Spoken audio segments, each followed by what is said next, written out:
दो टाइप के फोर्सेस लगने वाले होते हैं, एक होता है अट्रैक्शन का फोर्स और एक होता है रिपल्शन का फोर्स।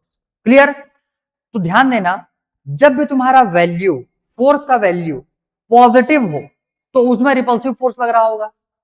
क्लियर? क्योंकि पॉजिटिव वैल्यू कब आएगा? जब Q1 और Q2 तुम्हारे सिमिलर चार्जेस होंगे, मतलब सेम टाइप के चार्जेस होंगे। नेगेटिव नेगेटिव होंगे तो माइनस माइनस प्लस बन जाएगा, दोनों का प्रोडक्ट। और अगर दोनों पॉजिटिव चार्जेस होंगे तो भी तुम्हारा फाइनल आंसर पॉजिटिव मिलने वाला होगा। और अगर तुम्हारा आंसर नेगेटिव आया तो जैसे, क्योंकि इस क्वेश्चन में तुम्हारा अट्रैक्टिव इन नेचर दिया हुआ है। क्लियर? कहां दिया हुआ है? Calculate the force, electrostatic force of attraction, मतलब नेचर दे दिया अट्रैक्टिव इन नेचर। क्लियर? तब के केस में जो तुम्हारा फाइनल आंसर बनने वाला होगा वो नेगेटिव आंसर आएगा, और उसको तुमको स्टेटमेंट में आखिरी में चिपकाना पड़ेगा फिर कि negative sign of the result shows attraction force. ठीक है? क्लियर? वो तुमको रिप्रेजेंट आखिरी में करना पड़ेगा फिर। तो इसी वजह से ये क्वेश्चन लाया गया है, बहुत ही बेसिक क्वेश्चन है, बहुत हैवी है नहीं। दिया क्या है यहाँ पे? Calculate the force of electrostatic attraction between a proton and an electron. ठीक है, चलो एफ ई निकाल लेंगे। F of E is equal to, यहां से क्या आ जाएगा? वेक्टर फॉर्म नहीं ना, डायरेक्ट के का वैल्यू कितना होता है? के Q1 Q2 डिवाइड बाई ये हो जाएगा आर स्क्वायर। के का वैल्यू हो जाएगा 9 multiply by 10 to the power 9, और Q1 का value charge on a proton, ये कितना आ जाएगा? 1.6 multiply by 10 to the power minus 19 coulomb, और मल्टीप्लाई बाई ये हो जाएगा माइनस ऑफ 1.6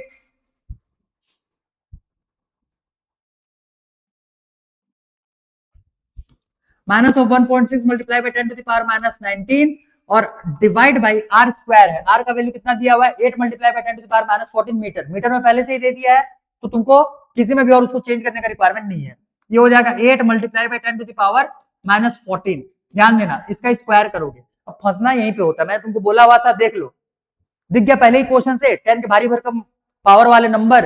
अब देख लो, एक भी नंबर अगर इधर से उधर किए या प्लस का माइनस किए, हाँ, तो सोच लो कि इतना इजी कैलकुलेशन भी तुम गलत करके आ जाओगे। ठीक? तो हमको ऐसा टाइप के क्वेश्चंस भर भर करके इस बार का प्रैक्टिस करना ही है, केमिस्ट्री में भी देखने के लिए मिलेगा। ठीक है? 10 के एब्रिविएशन वाले इस बार कैलकुलेटिव पार्ट्स भरे पड़े, सॉल्व करेंगे इसको आगे। तो ये होगा क्या? ध्यान से समझो। इज इक्वल्स टू, देखो, इजी बनाने की कोशिश करना। इजी बनाने के लिए मैं तुमको सबसे बेस्ट तरीका बता रहा हूं, नंबर्स जितने रहेंगे सबको एक तरफ ठोक दो। क्लियर? क्योंकि नंबर्स में भी पॉइंट है, और पॉइंट के बेसिस पे तुम्हारे 10 के पावर अलॉट होंगे। क्लियर? तो पॉइंट्स में तुमको एकदम बहुत फूक फूक करके सॉल्व करना है। क्लियर? ध्यान दो। अब इसको मैं थोड़ा सॉल्व करता हूं। इसको सॉल्व करने के लिए करोगे क्या? सबसे पहले मैं तो जितने नंबर्स रहेंगे सारे को एक तरफ लिख लो, और 10 के पावर्स को एक साइड में लिख लो। तो ध्यान दो, नंबर्स में क्या क्या आ जाएगा? इज इक्वल 9 का 9 multiply by 1.6 multiply by minus of 1.6, इतना हो गया। और नीचे में तुम्हारा है 2 8 है, 2 8, ये 8 का स्क्वायर है, मतलब 8 इंटू 8, स्क्वायर एक में नहीं छिपेगा, दोनों में ही आएगा। तो ये हो जाएगा 8 मल्टीप्लाई बाई 8, ये 9 है।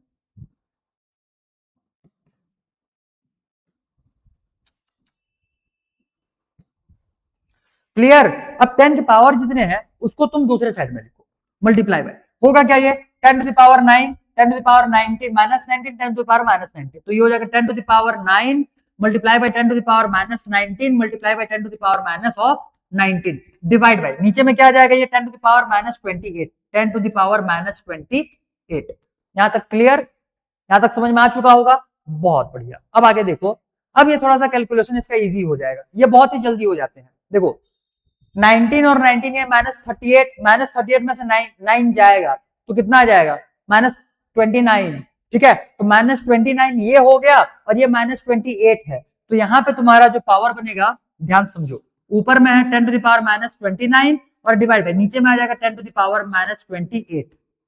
यहां तक क्लियर? अब इसको एक्सपोनेंट फॉर्मूला लगाओगे तो ये ऊपर जाएगा, तो ये पॉजिटिव पावर बनेगा। नंबर अभी बचा हुआ है, तो नंबर को देखो कैसे सॉल्व कर रहे हैं। 8 1 जा 8, 8 0.2 जा, ठीक है? 8 1 जा 8, 8 0.2 जा, ये नेगेटिव में है बस।